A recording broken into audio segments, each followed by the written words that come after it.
see a lot of people asking women why they don't tell anyone when they're in bad relationships, and it's something I really want to talk about today. The second that you say that there's problems in your relationship is the second that those problems start to become real. And if we're not ready to walk away, then we're usually not ready to acknowledge that we're in a situation that we need to walk away from. Yeah, the moment that I told people I was in a dangerous situation, I regretted it. And I'm not saying that women should not tell people they're in that situation or be honest about it. The problem is that once you tell people, they're going to have a lot of opinions and they're going to hold you accountable and they're going to try to pressure you into taking actions that you're not ready to take. And I remember after I told my boss that my boyfriend / coworker was that I'd had an incident that was scary, whatever. I didn't even go into detail. And from that moment on, I had to pretend like we weren't together at work, even though we were. Of course, I took him back. Like, if things were tumultuous for a really long time, and I would complain about him a lot to my friends, and especially my coworkers, because the guy was bonkers. The stuff he was saying and doing was so ridiculous. And y'all know me, I use humor. I can make anything funny, and comedy is like a trauma response. So I'd just be like, bah, but I would never say the bad stuff. I would say the ridiculous stuff. Like, would you believe he made me wear a fake wedding ring to work last night, and then I'd make fun of him? Even that was going too far because they're like, But I realized at a certain point that all this complaining about him and making jokes about it and trying to tell people without telling was actually making me look crazy, and it was also exhausting everybody. Like, nobody wants to hear about this stuff all the time, but it was my entire life. I wasn't writing anymore. I had time for nothing but managing this terrifying baby trapped in a man's body. I don't say baby to make him not accountable. I mean somebody who was a nanny later on. I was like, Jesus Christ, these men really, that's why I call them king babies. They feed the baby, quiet the baby, carry a diaper bag around with me with, cigarettes and a Kindle and water and snacks to make sure the baby's fed so he won't unalive me. So I remember after he got violent for the first time, everything he did was violent. And I think we need to redefine what violence is. Which is one reason why a lot of women stay in these relationships, is because they think that just because he's never been physical, that he's not slowly unaliving you, and that the threat of violence in and of itself is not violence.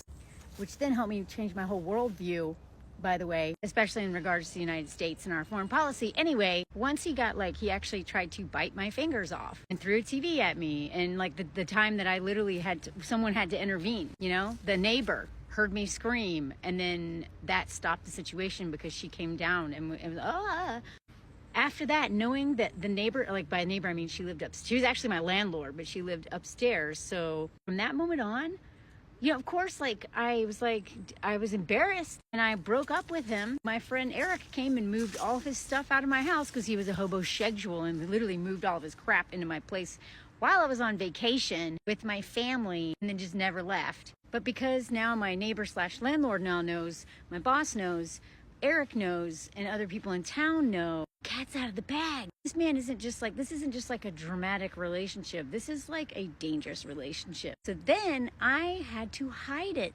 I had this man crawling through the backyard to get to my house because I didn't want the lady to know I was still seeing him. I was like, you can't watch TV. Well, he couldn't watch TV anymore because he had thrown the TV at me and broken it. He couldn't use my Kindle anymore with the volume. I was like, please tiptoe around, because she would text me and be like, I think there's someone in your place. And I'm like, oh, no.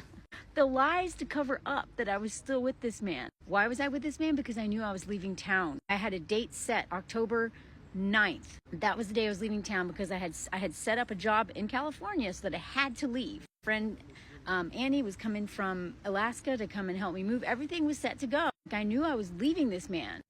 But what I wasn't ready to do was break up with him, because I was like, I'll just ride this out. How bad can it get? Well, he almost unalived me in the end. So he raped me multiple times after this situation, this one day I'm talking about. So it does get worse. And it's this constant balance of am I going to die if I leave, or am I going to die if I'm going to stay? Which is more likely? You're doing this math equation in your head all the time. And then you have all of the, trauma bond kind of stuff, the hormones that are attached to this, the cortisol levels that are addicted to the chaos and the just like living on edge all the time. You're so used to it. You're almost like don't know how to not be in that state. And so, yeah, I'd have him crawling through the backyard to get into my place. Like, you can't turn any lights on. The only reason why he was going along with this is because he wanted access to me, and so he played by those rules, but of course broke every other rule that I set for him. And when I drove through town with him in the passenger seat, I was like, you have to duck. So I would make him sit like this. He had to sit like this so no one could see I had a passenger or who the passenger was. Because Taos, New Mexico is a very small town. Everybody knows everybody there. I knew that somebody would see me driving through town with him, and I didn't want anyone to know I was still with him. Y'all, it was exhausting. Once you tell people, you can't untell them. And people, because they love you and they're worried about you, they are going to try to help. And sometimes their help is not actually helpful. It can actually put you in more danger. Other times their help is actually helpful, but because you're not ready, you don't want it. It's so complicated, y'all. And to avoid people like being worried about me, I was lying all the time, minimizing, withholding information. And then the biggest mind fork is that when you are ready and you do need help, you're like, have to admit that you've been lying and withholding this information. There's no winning. It's so, so everyone else feels a little blindsided. They're like, wait, what? Like they feel lied to, you know? Too bright, y'all. I'm sorry. My contact just fell out of my eye.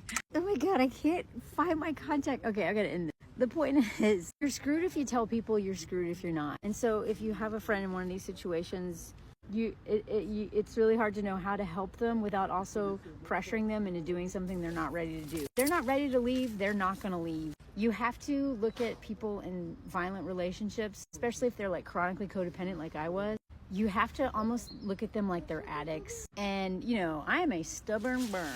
You cannot make me do anything I'm not ready to do. I've cracked a rib from smoking cigarettes. Still wouldn't quit smoking because the doctor told me I had to. I was like, fork you, I'm not doing that. So I waited 3 months and then I quit on my own time.